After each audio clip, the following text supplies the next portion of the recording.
বড় আফসোসের বিষয়, পরিতাপের বিষয়, তারা দুইজন লঙ্ঘন করার কারণে আল্লাহ শাস্তি দিলে।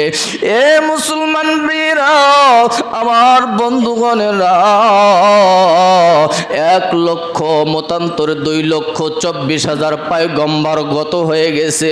ভাই গো, আখির নবী দুনিয়ায় আসলেন, আসার পরে এই নবী মেরাজে বেড়াইতে গেলে, মেরাজে বেড়াই যাওয়ার পর জান্নাত দেখলেন, জাহান্নাম দেখলেন, জাহান্নাম দেখার পরে ফিরে রিটার্ন আসার পরে একটা বিকট আওয়াজ হয়ে গেল।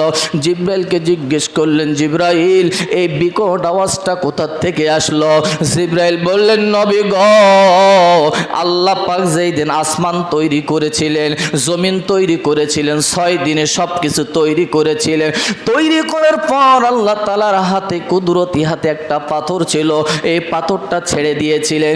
এই পাথরখানা আল্লাহ পাক রব্বুল আলামিন ছেড়ে দিলেন।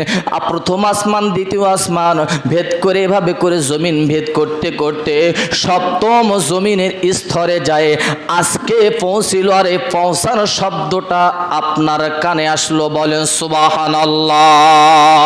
এবার জিবরাইল বললেন, নবী গো, ওই স্তরটার নাম আপনাকে বলে দেই।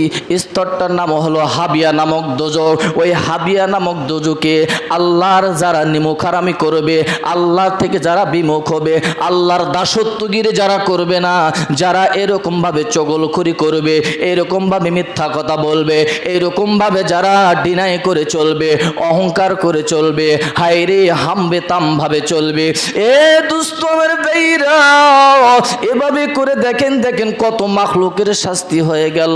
আপনারা যদি আল্লাহর যদি নিমুখারামি করেন, নবীজিকে বললেন, নবী গো, আপনার উম্মতেরা ওই স্তরের মধ্যে আল্লাহ তাআলা জায়গা করে দিবেন, বলেন সুবহানাল্লাহ।